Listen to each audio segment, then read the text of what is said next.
Hello साथियों, कैसे हैं आप सभी। मैं विवेक एक बार फिर से आप सभी साथियों का आपके अपने परिवार एग्जामपुर में हार्दिक स्वागत करता हूं। हम हैं एग्जामपुर, कलम से क्रांति। तो कहते हैं कि यूं ही नहीं मिलती मंजिल, राही को दिल में जुनून सा जगाना पड़ता है। किसी ने पूछा नन्ही चिड़िया से, यह सुंदर घोंसला कैसे बना, तो बोली उठना उड़ना उड़ना पड़ता है, बार बार तिनका तिनका उठाना पड़ता है, तब जाके एक सुंदर घोंसला तैयार होता है। चाहे दुनिया की कोई चीज हो, अगर वो रोशनी देती है, अगर वो कुछ फल देती है, तो उसके पीछे मेहनत, तपस्या, लगन जरूर ही होगी। चाहे वो सूरज हो, चाहे कोई दीपक हो, चाहे कोई मनुष्य। अगर आपको दिख रहा है कि उसने जीवन में कुछ पाया है और आप उससे प्रभावित हैं, तो याद रखिएगा उसने पीछे उसके कड़ी मेहनत, लगन और तपस्या की है। कभी कभी हम क्या होता है कि हमें व्यक्ति का सिर्फ दिखता है, गरीब घर से आया, मध्यम वर्गीय परिवार से आया, अमीर घर से आया, लेकिन ये नहीं देखते कि वो मेहनत बराबर करके आया, बस परिस्थितियों का अंतर था। गरीब मध्य वर्ग कम संसाधनों में उतनी ही मेहनत करता है, थोड़ा अमीर व्यक्ति संसाधन ज्यादा होते हैं, लेकिन बिना मेहनत के किसी को भी कुछ नहीं मिलता। लाखों फॉर्म भरते हैं, हजारों दौड़ में आते हैं, उसके बाद में कुछ चुनिंदा अपनी फाइनल अंतिम मेरिट लिस्ट में नाम बना पाते हैं। तो उन सब में, उन लाखों से कुछ अलग, कुछ अद्भुत जुनून, मेहनत, लगन, निष्ठा कुछ होती है, तभी वो वहां तक पहुंच पाते हैं। हम सब परिस्थितियों का रोना रोते हैं, ऐसे हमारी जिंदगी बीत जाएगी, ऐसे हम लोग चले जाएंगे ना। हम लोग कहते हैं हमारे माता पिताजी के पास पैसा कम है, या उनके पास हमें पढ़ाने के लिए पैसा नहीं था। अरे पगले, एक बात सोच कि हम अपनी मेहनत ना करने का ठीकरा क्या हमेशा मां बाप के कम पैसे पे या उनके द्वारा हमें अच्छी शिक्षा या अच्छे स्कूलों में ना पढ़ाने पर फोड़ते रहेंगे? ऐसे हजारों एग्जाम्पल हैं जिनके माता पिता, लाखों ऐसे उदाहरण हैं जिनके माता पिता बहुत कमजोर थे, जिनके ऐसे भी बहुत से लोग हैं जिनके माता पिता ही नहीं थे। उन लोगों ने भी मेहनत की, उन लोगों ने भी अपना प्रबंध किया, लेकिन जब तुम्हारी आंखों में कोई सपना पल रहा होता है, और सपना वो जिसके लिए तुम्हारे अंदर से उसे पूरा करने की हुंकार बढ़ी होती है, हुंकार उठ रही होती है, वो आग से जल रही होती है, तो वो ना उसके किसी भी चीज की कमी आड़े आने नहीं देती। कहते हैं जब शिद्दत से तुम किसी मंजिल की ओर बढ़ते हो, तो ईश्वर हर एक रास्ते का, हर एक साधन का खुद ब खुद इंतजाम करते जाता है। तो चलिए, यह बात जो जितनी जल्दी समझ जाता है वो उतनी ही जल्दी हमारे पीछे क्या था क्या नहीं था अलग बात है। कम से कम हमारे पास दो हाथ, दो आंख, दो पैर, वो सारे सुविधाएं ईश्वर की बनाई हुई हैं जो किसी चीज को पाने के लिए जरूरी है। ईश्वर ने सबको ऐसे भेजा, बिल्कुल गरीब, इवन कपड़े तक नहीं थे जब आप दुनिया में आए। इसका मतलब उसने बराबरी करने का मौका आपको दिया, आपको सबको दो हाथ, दो आंख, दो पैर, ये सब दिए कि भाई तुम लोग इन संसाधनों को उपयोग करो, आसपास जो मौजूद अवसर हैं उनको उपयोग करो और बढ़ो। वही बात है, कोई रोने रोता रहता है कमेंट में, फेसबुक पे कोई अपने हारे थके की कि मैं ये हूं, मैं ये हूं, रील्स बनाता रहता है। कोई एक होता है जो हो सकता है रोशनी भी ना हो, लाइट ना हो, तो लालटेन से या फिर सरकारी प्लेटफॉर्म पर बैठकर, सरकारी रेलवे की लाइट से वो अपने सपने को साकार कर रहा होता है। सिर्फ एक चीज अंतर है, एक व्यक्ति सब कुछ फोन पे लिखता है कमेंट्स में, एक व्यक्ति है वही चीज उतने ही समय में अपने अच्छे से पढ़ के पेन से अपनी कॉपी में लिखता है। यही एक अंतर है जो सबको बराबर करता है, सबको एक दूसरे से अलग करता है। दौड़ में बहुत सारे लोग दौड़ते हैं, लेकिन अगर 100 दौड़ेंगे तो 50 लोग क्लियर कर पाते। क्यों? क्योंकि वो जो 50 थे वो सपने नहीं देख रहे थे दौड़ निकालने के, वो सड़क पे, वो ग्राउंड में दौड़ रहे थे। बाकी जो 50 वो केवल सपने बुन रहे थे, मेरी भी दौड़ होगी, मैं भी क्लियर कर लूंगा, मैं भी कांस्टेबल, सिपाही, एसआई बन जाऊंगा। ये जिंदगी है, यही जिंदगी एक व्यक्ति कर जाता है, एक व्यक्ति कह जाता है। तुम्हें यह तय करना है, तुम्हें कहने वाला व्यक्ति बनना है, तुम्हें करने वाला व्यक्ति बनना है। और जो करने वाला व्यक्ति होता है दुनिया उसकी दीवानी होती है। तो हम लोग जिसकी जिक्र कर रहे थे वो थी हमारी उत्तर प्रदेश कांस्टेबल की भर्ती के ऊपर छोटी सी चर्चा थी। तुम लोगों में उत्साह भी आएगा, कम से कम तुम लोग अपने मन को नहीं मारोगे। देखो भाई, अभी अगर हम लोग अपनी 26,300, हमारे पास यूपी पुलिस की इस समय 2 वैकेंसी हैं। एक वैकेंसी के फॉर्म भर चुके हैं रेडियो ऑपरेटर और जितने आपके होते हैं सहायक परिचालक, कर्मशाला कर्मचारी 10वीं से लेकर 12वीं सबके लिए इस समय वैकेंसी थी। अब सभी लोगों ने फॉर्म भरा होगा।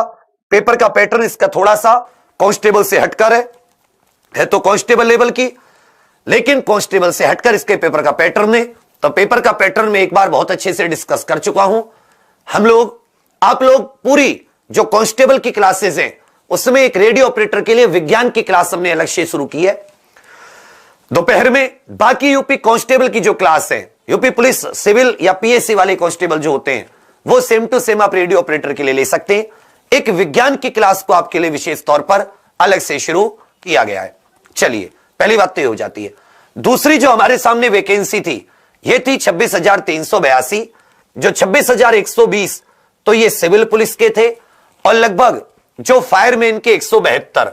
अब अगर आप इसमें देखोगे टोटल मिला के तो लगभग ये 26,382 के करीब ये आपके पद 26,292, 26,100 तो 26,292 होंगे। इसके करीब ये वैकेंसी आपकी नॉर्मल तौर पर है। अब आप एक चीज कहोगे भैया कि इसकी भर्ती प्रक्रिया पिछले 1-1.5 महीने से आप सुन रहे हो। सबसे पहले जनवरी में इसका विज्ञापन आया, टेंडर आया, विज्ञापन नहीं आया, इसका क्या आया, टेंडर। टेंडर की डेट जनवरी, फिर फरवरी, और फरवरी से जो रिसेंट की परसों की न्यूज थी उसके अनुसार इसकी जो डेट बढ़ाकर टेंडर की कर दी गई है तो 15 मार्च कर दी गई है। अब आप ये कहोगे कि इस टेंडर में इतना समय क्यों लग रहा है, तो पहली बात तो ये समझिए कि कोई भी कंपनी होगी तो 20 लाख से अधिक स्टूडेंट्स इसमें फॉर्म भरेंगे। ये क्या है, ये बोर्ड का आंकड़ा है। बोर्ड के आंकड़े से ज्यादा ही फॉर्म भरे जाएंगे। मेरे विचार में 22 से 23 लाख के करीब फॉर्म भरे जाएंगे। ठीक है भाई, 22 से 23 लाख के फॉर्म भरे जाएंगे। उसके बाद में इनके लिए पूरा एक वेबसाइट बनाना, उसके बाद में क्वेश्चन पेपर तैयार करने, इन लोगों का आपको एग्जाम कराना ऑफलाइन ओएमआर शीट में। एग्जाम कैसे कराना, ऑफलाइन कराना, सर्वर वगैरह सेट करना, डेटा कहीं लीक ना हो, डेटा को कई कॉपियों में। तो टेंडर की बहुत सारी बातें होती हैं और ये करोड़ों रुपए का टेंडर होता है।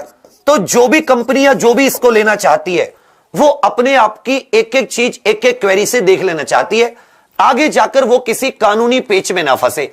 भाई कंपनी अपने पैसे लगाएगी, इस पर खर्चा करेगी। गवर्नमेंट तो जैसे जैसे आप स्टेप आगे बढ़ते जाओगे वैसे वैसे गवर्नमेंट पे करती जाएगी। ऐसा तो नहीं कि गवर्नमेंट किसी को एडवांस में पे कर देगी। आप जितना काम करते रहोगे, कंपनी जितना इसमें से करती रहेगी, वैसे वैसे ठेका टेंडर का पैसा उसको मिलता रहेगा। तो कंपनी भी चाहती है कि उसको किसी भी पॉइंट पर कोई विवाद की गुंजाइश ना रहे। बोर्ड भी यह चाहता है कि आगे जाकर कंपनी और भर्ती बोर्ड में कोई मामला कोर्ट में ना जाए। सब चाहते हैं कि जो भर्ती प्रक्रिया हो वो एकदम पारदर्शी, निष्पक्ष और एकदम समुचित तरीके से हो। और जो परीक्षा की शुचिता है, परीक्षा की जो एक मतलब कि निष्पक्ष और बिना भेदभाव और बिना किसी चीटिंग के वो परीक्षा संपन्न हो। इसलिए बार बार कोई ना कोई पॉइंट पर बात आती है, फिर बोर्ड अपना क्लेरिफिकेशन देता है और फिर वो उन सारे क्लेरिफिकेशन, सारे स्पष्टीकरण के देने के बाद में फिर बताता है कि भाई अब भी कोई बात है तो अब इस दिन आप सुबह 10 से दोपहर 2 बजे तक आप शामिल हो जाइए। तो ये पहले आपकी नॉर्मल बिड खुलेगी, उसके बाद में टेक्निकल बिड होगी। तो इसको आगे बढ़ाने का हो सकता है बोर्ड की तरफ से पुश किया जा रहा हो। उसका एक बड़ा कारण यह भी है कि जो उत्तर प्रदेश वर्तमान विधानसभा के 7 चरण में चुनाव है उसका अंतिम चरण कल है 8-9, कल 7 तारीख है, 8 और 9 2 दिन, 10 तारीख को इस विधानसभा चुनाव के नतीजे आ जाएंगे। विधानसभा चुनाव के नतीजों पर बोर्ड की अगली प्रक्रिया बहुत कुछ निर्भर करती है। कैसे, देखो यह भर्ती टेंडर फेज में, टेंडर इसके लिए जारी हो चुका है। इसका मतलब ये जो पद हैं, इतने पद ये कैबिनेट ने पास कर दिए हैं। अब कैबिनेट की ही अनुशंसा से भर्ती कैंसिल हो सकती है और कोई भी सरकार ये नहीं चाहती कि इतनी बड़ी भर्ती को कैंसिल करके या कुछ इसमें रोड़ा अटका के वो अपना नाम खराब करे। वर्तमान सरकार आती है तो भी ये भर्ती होगी, सरकार चेंज हो जाती है तो भी ये भर्ती होगी, क्योंकि भर्ती टेंडर स्टेज पे पहुंच चुकी है। एक होती है कि भर्ती का अधियाचन बोर्ड ने भेजा हो गवर्नमेंट को कि भाई इतने पद हम लोग निकालना चाहते हैं, आप अप्रूव कर दीजिए कैबिनेट को, और वहां अगर अटका होता तो भाई नई कैबिनेट बनी, वो क्या फैसला ले रही है, इस चीज के ऊपर बात की जा सकती थी। लेकिन ये मतलब पद बिल्कुल एक तरीके से ये पद बोर्ड ने क्लियर कर दिए, कैबिनेट ने क्लियर कर दिए, इसीलिए बोर्ड ने ये टेंडर निकाला है। तो ये भर्ती तो 100% होगी। उम्मीद के हिसाब से वही था कि शुरुआत में अगर ये फरवरी तक अपना सारा निपटा लेते तो मार्च में इसमें इनके लिए होता कि मार्च के एंड तक वेबसाइट डेवलप हो जाती, अप्रैल में किसी भी अप्रैल की शुरुआत या अप्रैल के मध्य से फॉर्म भरने शुरू हो जाते। अब क्या होगा, जो अप्रैल के मध्य है वो अप्रैल के लास्ट के दोनों हफ्तों में से, जो लास्ट के 14-15 दिन होते हैं, उनमें से किसी रोज किसी दिन से इसके फॉर्म भरने शुरू होंगे। बस भर्ती प्रक्रिया 15 दिन आगे थोड़ी सी बढ़ी है। अब एक और इसमें महत्वपूर्ण बात आती है कि आप लोगों में से बहुत से तो पहली बार इस एग्जाम को देंगे, बहुत से ऐसे होंगे जिन्होंने 2-3 साल पहले वो रेलवे के भी एग्जाम भर रखे होंगे, तो थोड़ा सा आपको एक समय मिल जाएगा, क्योंकि पहले अभी रेलवे की भर्ती प्रक्रिया शुरू हो जाएगी मार्च के एंड से। इसकी पहले एनटीपीसी सीबीटी 2 फिर ग्रुप डी, तो लगभग 6 महीने चलेगा।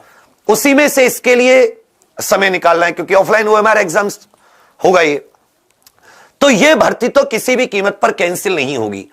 अब बात आती है, जब भर्ती कैंसिल नहीं होगी तो इसको बहुत सारे लोग बिल्कुल ऐसे लड्डू भी समझ के बैठे थे कि अरे यार मतलब ये तो बहुत ही आसान है, ऐसा नहीं है। जब 20-22 लाख लोग होते हैं और वैकेंसी 26,000 ही होती है, तो आप ये सोच सकते हो कि आपके आगे ना लगभग 19 लाख और कुछ भी नहीं तो लगभग ऐसा समझ के चलिए कि 19,60,000 70,000 से ज्यादा 19,70,000 स्टूडेंट को आपको पीछे छोड़कर इस 26,000 वाली गिनती में आना है। और ये तो इसके अलावा इसमें से 85,000 के करीब बच्चे दौड़ के लिए चुने जाएंगे डीवीपीएसटी के लिए। आपको 20 लाख में से पहले 85,000 में आना है और इतने नंबर लाने कि फाइनल मेरिट में भी आपका नंबर आ सके। तो उसके लिए आपको करना पड़ेगा प्लान। उसके लिए आपको एक एक टॉपिक, एक एक सब्जेक्ट जितना आपके सिलेबस में दिया हुआ है, यूपी कांस्टेबल से ज्यादा डीप और क्लियर सिलेबस किसी और एग्जाम में नहीं दिया हुआ। उसने रीजनिंग के एक एक टॉपिक दे रखे हैं, क्या क्या पूछेगा, एक एक जीके का, एक एक टॉपिक हिंदी का, एक एक चीज उसने गणित में क्लियर कर रखी है कि भाई मैं ये चीज पूछूंगा। इतने ज्यादा साफ तरीके से किसी और एग्जाम के लिए, किसी और पोस्ट के एग्जाम के लिए डिटेल्ड सिलेबस नहीं आता। पिछली कम से कम 8 से 10 शिफ्ट पिछले 3 साल में जो एग्जाम हुए, 2018 में 2 भर्ती आई 41,520, 49,568, उसके बाद में जेल वार्डर कैंसिल होकर 41,520 की 2 शिफ्ट का अलग हुआ। तो ये सारे पेपर आपके सामने है, आपको अंदाजा भी है सिलेबस का, प्रीवियस ईयर में क्या पूछा गया ये भी पता है, पढ़ने का भी दुनिया भर का, किताब से चाहे आप किताब से पढ़ सकते हैं, आप एप्लीकेशन से चाहे एप्लीकेशन से, अब यूट्यूब से चाहे यूट्यूब से। लेकिन समय का भरपूर उपयोग, अच्छे से याद रखिएगा, एक एक मिनट जो आपका है, इन 20 लाख स्टूडेंट्स में से अपना नाम, आप 26,000 में मत सोचो, आपको तो सिंगल एक सीट मिलनी है। सोचो 20 लाख की भीड़, 20 लाख हो सकता है किसी राज्य की आबादी नहीं होती, उसमें से केवल एक तुम लोग होगे जो अपनी सीट पक्की करोगे। तो आपको एक में खुद की सीट पक्की करनी है, आपको भूल जाना है, और उसके लिए उन 19,99,999 लोगों को आपको पीछे छोड़ना है, तब जाके आप अपने लिए एक सीट पक्की कर पाओगे। इसलिए एक एक चीज प्लान करो, हर मिनट, हर सेकंड, हर घंटे का आपके पास प्लान होना चाहिए, आपके पास टॉपिक होना चाहिए, रीजनिंग ऐसे, मैथ ऐसे, जीके ऐसे, जीके के 10 सब्जेक्ट है तो ऐसे, और हिंदी ऐसे, और उसको फॉलो करो। 60 दिन, 70 दिन, 80 दिन, 90 दिन, 100 दिन, बहुत बड़े, इससे ज्यादा दिन नहीं होते कि आप लेखपाल इसके कांस्टेबल के लिए आप इससे ज्यादा 100 दिन में भी टिक कर एक जगह संयुक्त रूप से आपने जी जान लगा के तैयारी की, कोई नहीं रुक पाएगा। सुबह 6 बजे करंट अफेयर, 8 बजे रीजनिंग दीपक सर के एक एक टॉपिक वाइज कल से शुरू कर रहे हैं। 9 बजे जी के पूरी मिला के, पॉलिटी भी होगी, हिस्ट्री भी होगी, ज्योग्राफी भी उस क्लास में होगी, इकोनॉमिक्स भी होगी, स्टैटिक जीके भी होगी। 5 सब्जेक्ट एक क्लास में, 50 पॉइंट कम से कम 60 मिनट में क्लियर करो। 10 बजे फिर मैथ की मोहित सर की, 11 बजे मोहित सर की हिंदी की। मैथ के बढ़िया टीचर मोहित सर, पढ़ो, एक एक टॉपिक उनसे क्लियर करवाओ। 11 बजे हिंदी। फिर शाम को जो सुबह पढ़ लिए, अब 6 से 12 तक पढ़ लिए, अब दिन भर रिवीजन मारो। कोई किताब उठा लो, जैसे टॉपिक पढ़ा आज भाई हमने सिंपल इंटरेस्ट पढ़ा, अब तुमने टाइप और अच्छे से क्लियर करना सीख लिए। अब कोई भी प्रैक्टिस सेट कुछ भी उठा लो, खटाखट खटाखट लगाते चले जाओगे। आपने हिंदी भाषा पढ़ी मान लो, अब उसका दबा के इतना रिवीजन करो कि मतलब मजा आ जाए पूरे दिन। आपने जीके जीएस पढ़ी, भाई अगर आपने कुछ कुछ टॉपिक तो क्लियर करे ना 5-6 सब्जेक्ट के, ऐसे करके। फिर अगर शाम में पढ़ना चाहते हैं तो शाम में थोड़ा सा चेंज किया है। 5 बजे हरेंद्र सर की जीके जीएस, 6 बजे रीजनिंग लगाई गई है कल से, जो अभी सर की रात को 10 बजे चलती थी। 7 बजे आपकी मैथ की अमित वर्मा सर की, 8 बजे मेरी हिंदी, 9 बजे यूपी जीके, और रात को 10 बजे ये यहां पे आपकी जीके जीएस। तो ये 5 से आपको रात के 10 बजे तक भी, दोनों टाइम में जब आपके पास फ्री टाइम हो। अब सुबह दौड़ते हैं तो शाम में पढ़ लें, शाम में दौड़ते हैं तो सुबह पढ़ लें। दौड़ना उतना अभी महत्वपूर्ण नहीं है, अभी सबसे महत्वपूर्ण है अपनी पूरी एनर्जी, अपनी पूरी ताकत, अपना पूरा ध्यान, पूरा फोकस, एकदम वो स्नाइपर। स्नाइपर आपने एक नाम सुना होगा, राइफलधारी होता है जो दूर से बहुत सोच समझकर दूर से निशाना लगाता है। स्नाइपर जैसा फोकस और दशरथ मांझी जैसी लगन और मेहनत, अर्जुन जैसा ध्यान और एकलव्य जैसी प्रतिज्ञा और अभिमन्यु जैसी हिम्मत, इन सब का मिश्रण करो, तब जाके इस 20 लाख में से अपनी एक सीट अपने मां बाप के लिए, अपने परिवार, खुद के सम्मान के लिए, खुद के आत्मसम्मान के लिए तुम लोग निकाल पाओगे। तो दुनिया हंसती रहेगी, हंसती रहेगी, कोई कुछ नहीं बदल पाएगा। समझे मेरी बात? आप में से इसलिए एग्जामपुर का मिशन 1000 सिलेक्शन जो शुरू हुआ है यूट्यूब पर फ्री, इस पे आप जुड़िए। अगर आपने एप्लीकेशन या कुछ भी आपके बस की नहीं था और अभी भी आप चाहें तो आप निकाल सकते हैं। कल से हम लोग बिल्कुल बदल के जी जान लगा रहे हैं। फिर से आपका स्वागत है। सुबह से 6 बजे से करंट अफेयर की क्लास से जुड़ जाइएगा। लीजिए क्लास, जो लिखवा रहा है बंदा उसे लिखिए, कमेंट आदि सब भूल के। ऐसी जैसे दशरथ मां जी की धुन नहीं थी, गाली दे रहे हैं लोग, कुछ भी बोल के जा रहे हैं, उसको सिर्फ पत्थर तोड़ने। अभी एकलव्य जैसी प्रतिज्ञा, बन के रहूंगा, क्या हुआ मेरे साथ गुरु नहीं है तो गुरु की मूर्ति से सीखूंगा। अभिमन्यु जैसी वीरता, क्या हुआ अगर मेरे सामने हजारों बलशाली, हजारों महारथी हैं, मैं भी अर्जुन का बेटा हूं, ऐसे नहीं पीछे हटूंगा, लंका लगा दूंगा इनकी। और वैसे ही अर्जुन सा ध्यान, चिड़िया की आंख, जब तुम मेहनत करोगे, लगोगे, तो तुम पाओगे भी जरूर। यही तुम लोगों के लिए एक मेरी छोटी सी विनती थी। कल से mission 1000 selection UP constable radio operator शुरू हो रहा है। ये क्लास दिल्ली पुलिस, एमटीएस सबके लिए एक जैसी, जो 12th के एग्जाम है सबके लिए काम आएंगी। एक बार पढ़ो, धुआं सा निकाल दो। ठीक है भैया, thank you, all the best. जय हिंद, जय भारत, जय एग्जामपुर। लाइक शेयर सब्सक्राइब करना मत भूलना। और www.testwale.com पर कांस्टेबल के लिए टेस्ट सीरीज लगाना, फ्री टेस्ट सीरीज है। ठीक है, और ये जो हम लोग मिशन 1000 सिलेक्शन की क्लास देंगे, इनके फ्री पीडीएफ आदि एग्जाम पर ऑफिशियल ऐप पर अवेलेबल रहेंगे। ठीक है भैया, थैंक यू, धन्यवाद, जय हिंद।